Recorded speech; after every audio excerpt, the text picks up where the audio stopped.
everyone, and welcome to shift your machine learning model into overdrive with AWS DeepRacer analysis tool. My name is Doni Prakoso. I'm a senior developer advocate for AWS, and I'm super thrilled to share a few tips and techniques to take your reinforcement learning model for DeepRacer to get it to the next level. So this is a level 300 session, and hopefully you've had experience with DeepRacer.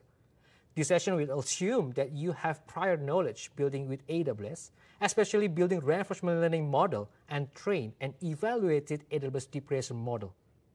If you do, then this session is just perfect for you. And we genuinely hope that after this session, you can take this knowledge to upgrade your model to get yourself into the leaderboard for prizes and glory. All right, let's get started. This is the structure for today's session. We're going to briefly walk through what's new for DeepRacer in 2021. Then we will do a quick refresher on reward function before we go to discuss various reward functions tips and techniques to improve your model. And we won't stop there, as we will discuss how to interpret training graph, and lastly, using log analysis to analyze training logs and models to get insight. Before we begin, some exciting announcement about this year's racing season. First of all, the AWS DeepRacer Leagues in 2021 will introduce Open and Pro Racing Division. The Open Division is where all racers begin their ML journey. Racers can earn their way into the Pro Division each month by finishing in the top 10% of time trial results. The new racing divisions include 5 times as many opportunities for racers for all skill levels to win prizes and recognition for participation and performance. Participating in Open and Pro Division races can earn you new digital rewards. Open Division rewards participation each month with new vehicle customizations and other rewards.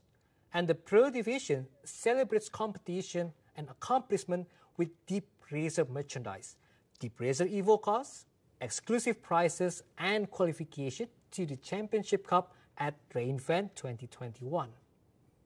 In addition to that, pro racers can also participate in special events with partners such as Formula One with special rewards and guests. Hopefully, these new features excite you as you have more opportunities to win prizes and recognition for participation and also performance. And next, we're going to review some reward function tips and techniques to help you improve your reward functions and have a better model. Just a quick little reminder, here's a really basic reward function, and this is the default reward function to reward the agent to follow the center line. The input parameters are submitted as a Python dictionary, and we see that in the first line of the function. The next line shows how to use the parameters, and you could see in this particular example here, we use 2 of those parameters. One is the track width, and the other one is the distance from the center. And the following lines is the logic on how you like to incentivize your agent by structuring the reward or penalty. And lastly, it will return the reward. As mentioned earlier in this session, we're going to look into a few techniques on how to improve our reward function, including how we can use the parameters. Now, to see the list of all parameters available for you to use in the reward function, you can go to the AWS DeepRacer documentation. Now, what's really important to note here is the neural network is not making any decisions based on this data, but it uses the data from the sensors. And once it made its decision, then it will trigger the reward function. Now, the reward function has access to all of this information, so you know everything about the state of the car. And this information is provided so you could reward the neural network for the decision it has made. So what we're going to do in this session is to go through a couple of these parameters. And remember, some of the variables will be available depending on which race format you choose. So one of the most useful parameters is the steps. And just reiterating what a step is, a step is a single iteration of the loop. Steps is most often overlooked, but when combined with other parameter, which is progress, it becomes an easy way and significant enough to structure the reward for your model for getting further along the track for the same amount of time. So this is how it works. When the neural network receives the image as the state, it makes a decision and performs that respective action. Then your reward function is triggered and perform the logic and return the reward. So by combining steps and progress into the logic of your reward function, it actually encourages the model to understand something like, hey, seems that I got better point if I finish the lab in shorter steps. As for the example, on the screen we have bow tie track picture. On the left image, we could see the follows the center line logic, but then we added the logic for progress over steps, which you can see the sample code. Then after we train the model on the right image, we get a model that actually learns to cut off the inside of those turns. And this reduces a significant time of total time on the track. And this means that our model finished the lap faster by discovering the optimal racing line. All right, let's move on to the next parameter, waypoints. And as a refresher, the waypoint is an ordered list of track-dependent milestones along the track center, and each milestone is described by a coordinate of x and y. Waypoints is a very useful parameter to help you build incentive in your reward function to encourage an agent to perform a specific action within a region. So the perspective to take isn't hard-coding waypoints inside your reward function, rather encouraging agent to perform a particular action.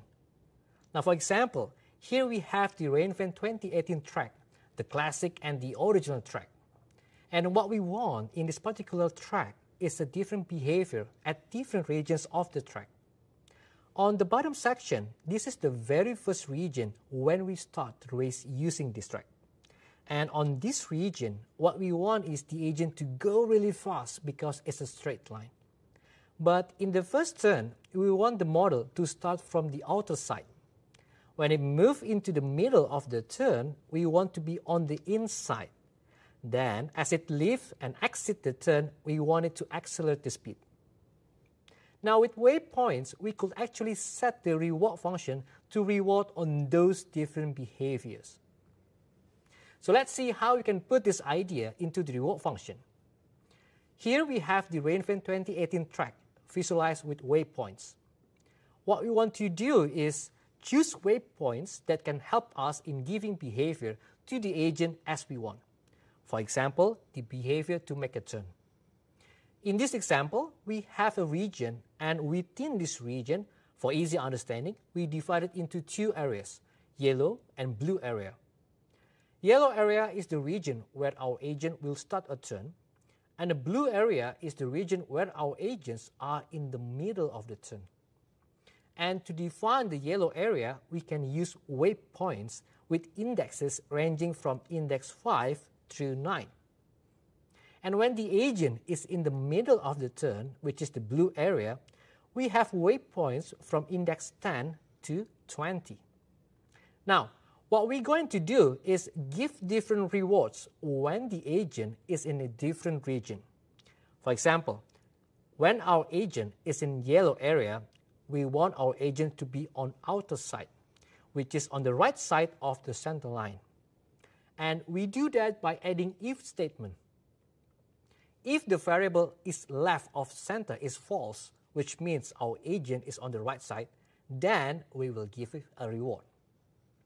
And when our agent is in the blue area, we want our agent to be an inside position, which is on the left side of the center line. And similarly, we check if the variable is left of center is true, which means our agent is on the left side, then we will give a reward. And keep this technique in mind, because as you improve the logic of your reward function, what you might find is there are certain parts of the track that just need a little bit of tweaking as opposed to revamping the whole reward function to give a significant improvement to your model. And so, using the waypoints with the little if statement here, it can really help to encourage the behavior of the agent. And in case you're wondering how to get these waypoints and how to visualize them, we'll cover that in the next slides when we get into the log analysis tool. And when you do calculations to define waypoints, we highly recommend that you use the available Python models for the reward function, specifically NumPy, SciPy, and Shapely. The reason is, by using these models, it will make it easier for you to do the calculation for your waypoints. In this example, we are loading the waypoints into the Shapely linear ring object. And using that, we could do more advanced calculations, such as distance of an object to the center line of the waypoints. And all of these can be done in few lines. If you weren't using these Python models, you need to make a loop on every single waypoint and perform geometry and trigonometry to get a similar result. So the bottom line is, consider using Python built-in models to reduce the heavy lifting of waypoint calculation. So hopefully you found some of these tips and techniques helpful enough to improve your models. In the next segment, we're going to deep dive into how to interpret the results of training, and that includes on how to understand the graph and how to use log analysis tool. It's really important here to keep in mind that there's a bit of an art to machine learning, and there's definitely a huge amount of science involved. At some point, you will need to make a hypothesis to improve your experiment while understanding all the elements needed to properly measure. So between art and science is really important skill for machine learning enthusiasts. The first one is the reward graph. This is the graph that you will see once that you have trained your model. This green line is the average reward function given by the reward function over time. And the blue and red lines are the completion percentage. The range of rewards is shown on the left side of the graph, and the range of progress is on the right side. Now, as a starter, let's try to interpret this graph. You can see that this model has gone through about 600 iterations, and the evaluation completion percentage just reached 100%. Now, what's interesting in this case is that the completion percentage is still jumping around, and the training completion graph is far getting 100%. So this model isn't solid yet. But this graph shows an indication to trending up, and that's a good indication. And based on this, we can conclude that we might need to give it more training time. And what we can do is to clone the model and do another round of training.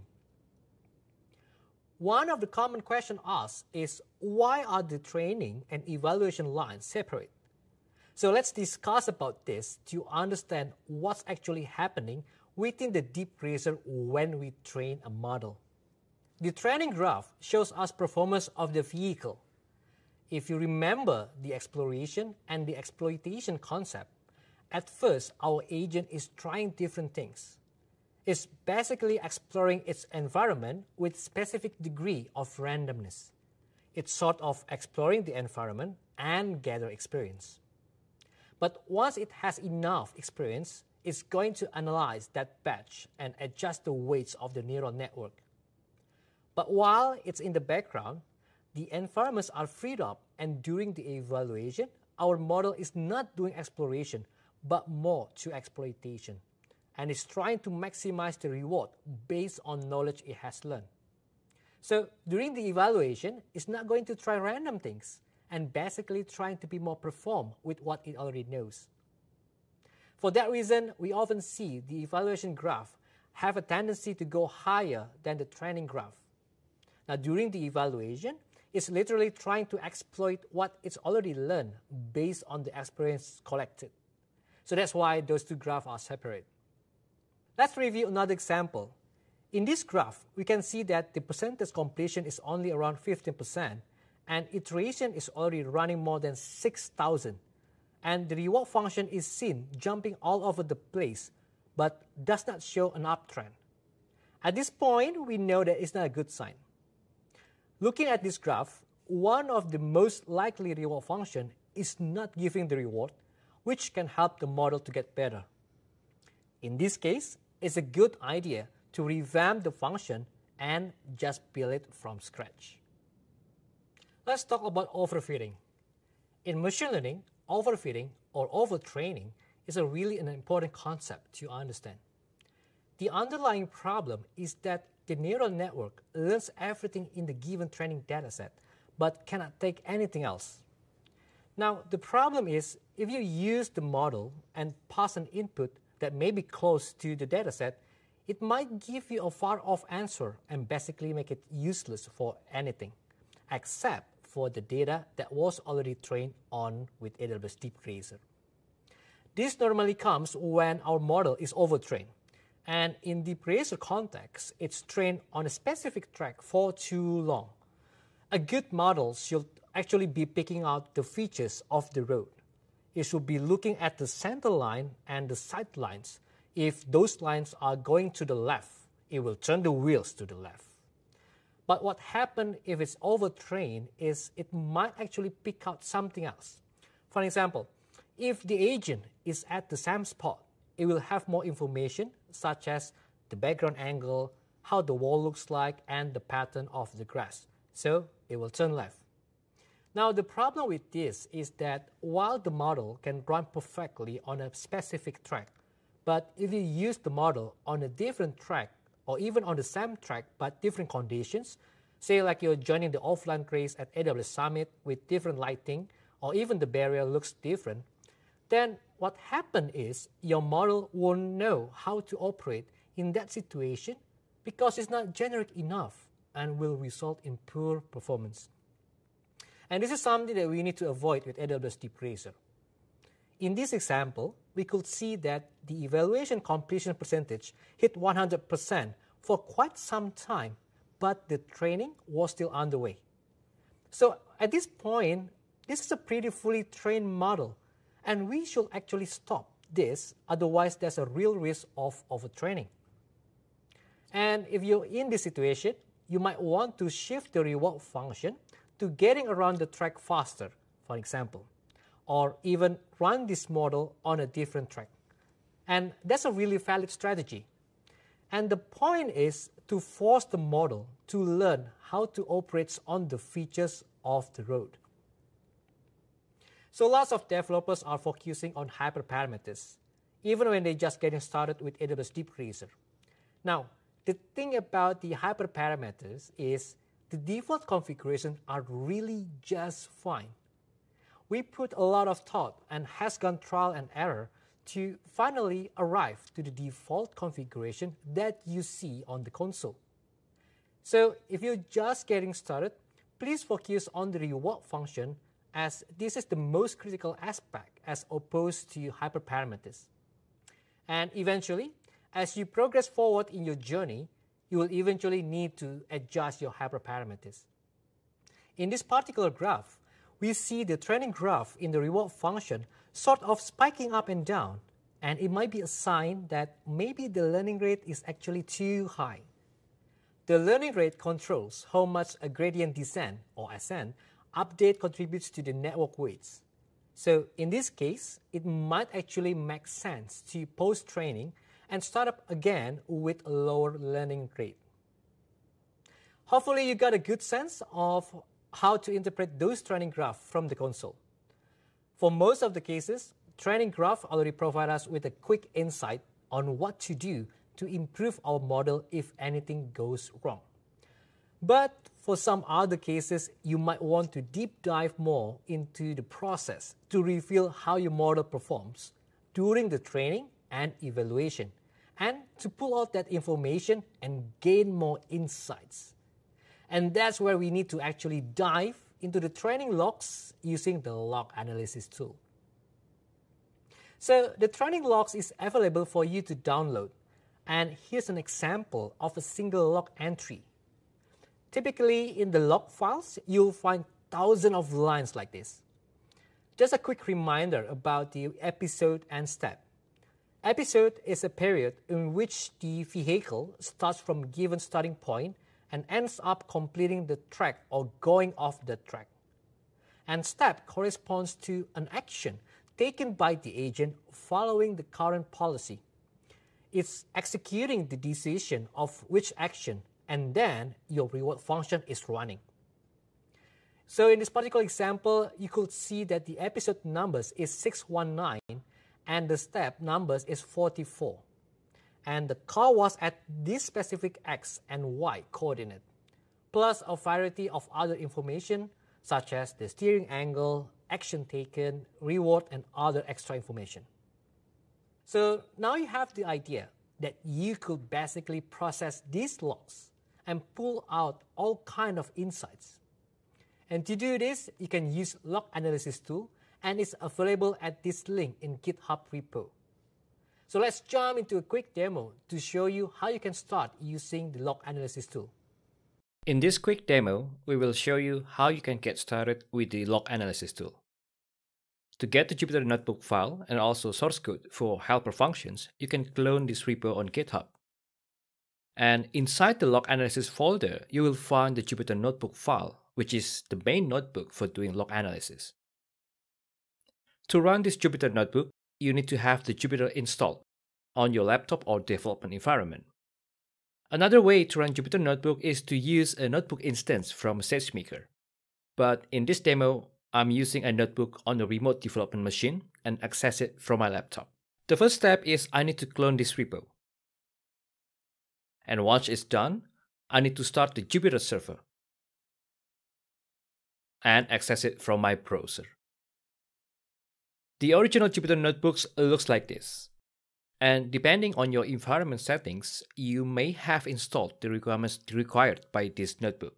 And you just need to run all the routines in the notebook. If you don't have all the requirements yet, then you need to install all the required libraries. So let me switch to another notebook to show you how you can install all the requirements. This is the notebook that I've modified. And this line shows how you can install all the requirements within this notebook itself. And for your note, this is the Python and the pip version that I use. Once you've finished installing the requirements, the next step is you need to make sure you have sufficient role and permissions to run all operations in this notebook. After you confirm that you have the required role, then the next step is to configure the permissions. There are two permissions required by this notebook. The first is to get access to Amazon S3, and the other one is to access DeepRacer. At this point, you have everything needed to do log analysis. To start the analysis, you need to specify the name of the model you want to analyze. And to get the name of this model, you can go to the Your Models page in the DeepRacer console. Once you have defined the model name, then in this section, the notebook is trying to download all the relevant logs. It will then extract and filter only the files that are needed. Then you can start running each cell to get the results for each analysis. For example, you can see the waypoints for the track which you train or currently training for this model, or scatter plot for the reward function, to heat maps for reward distribution of the tracks that you are using. Simply put, this notebook is a very handy tool and comes packed with tons of information to help you understand each operation.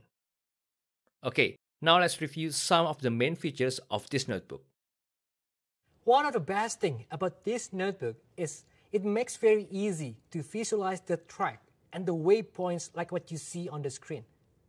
This is the Rain Event 2019 Championship Cup, and we could see all the waypoints between 0 and 153. And we could see on this track that the waypoints are fairly close together, and other tracks might have different characteristics, such as the waypoints probably are distant from one to another. So visualizing the waypoints using the notebook definitely helps to understand the waypoints and how to use them in our reward function. As we see earlier on how to use the waypoints to encourage behavior for some certain regions of the track. One thing that you should know about the notebook is that it actually groups those episodes together because there are many of them. It might be hard to visualize with all those points, So it groups them into iterations groups of 20. This value is configurable, and all it does is to make it a little bit easier for you to look at the graph. This notebook not only gives you the basic information, but also more detailed information for a specific process. For example, this is the mean reward graph, which is the equivalent of the green line that we see in the console graph. But we also have this additional information available to us, and we can visualize the deviation reward and the scatter plot because we literally have access to the raw data. As you can see that the reward and the deviation reward is going up over time. And if we look at the scatter plot, we could see it's all over the place. And although if we run the model, it will perform well, but in this case, I want to have a consistent model, which means that I will do more training, so the scatter plot will show more on the upper right corner. Another feature that we found it will be very useful for you is the heat map. With heat map, basically we see where the agent is getting rewarded on the track. You can also use the heat map to identify if the agent's getting rewarded for being in the wrong spot. And in this particular example, we have a model that following the center line, and see the heat map is focusing along the center line, which is pretty good. And also with this heat map, we can also identify some areas that we think it needs to be optimized. For an example, at the bottom curve there, I wanted the model to go straight through the track instead of following the center line. So I might want to tweak the waypoints and structure the reward for this specific region. Now, one note about the heat map is that heat map only shows where the network is being rewarded. It doesn't show which action is being rewarded for. And to get that kind of information, we need to actually dive into the rewards for every single action. So the notebook has this mechanism where we can actually evaluate the action distribution in your action spaces. So if you have, let's say, 9 different possible actions defined in your action space, you actually see this graph 9 different times. The example on the screen is for an action straight at 0.33 meter per second. And what we could see is every spot around the track where that specific action was rewarded. Now you can see most of the regions, the model is correctly rewarded. But there's an interesting case that on that sharp turn between waypoints 82 and 93, it's also being rewarded for these actions, which in my sense, it should not. So we might want to take a look into our reward function and put more if statements with waypoints to discourage the model to do this particular action. And this is one of the most useful parts of the notebook. This notebook has over 9,000 sample images that you could fit into your neural network and to test what kind of decision that neural network will do in that situation and what it's looking at to make that decision. So let's start reviewing the examples on the screen. On the left image, we can see that the model is focusing on the outer line of the track and is focused on that area. You could see that the heat map is really bright. So in this situation, the neural net will go to that outer line and make a turn to the left. For the middle one, it's clear that the model doesn't see or focusing on anything specific. So in this case, I'm certain that our model needs more training time. And for the right image, it's a good example of overtrained model. The reason because the model sees more heat on the grass area, which is the outer area of the track, and this is not a good model because we know that the model won't perform well as it's focusing on the outer area of the track as opposed to what's within the actual track, like the center line. So hopefully now you've learned some techniques to improve your reward function and also more understanding to interpret training graph and getting more insights through log analysis. And if you're looking for more resources, check out these links for the log analysis notebooks and more tips and tricks. Also, visit the AWS AI and Machine Learning Resource Hub and learn how to use AI and machine learning to accelerate your machine learning journey. If you're looking to upgrade and validate your skill, find out how to build your machine learning skills and visit aws.training/machine learning. Thank you again for attending, and we really appreciate your feedback so that we can better understand the topics and services you would like to know more about.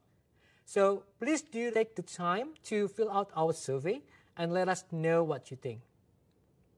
And that's all for today. Hopefully this session helps you to upgrade your DeepRacer model so you can shift your model into overdrive. If you have any questions, feel free to reach out to me on Twitter or LinkedIn, and we can jump into a discussion there. Once again, thank you everyone. Looking forward to seeing you all again in upcoming events. I'm Donnie, and see you on the track.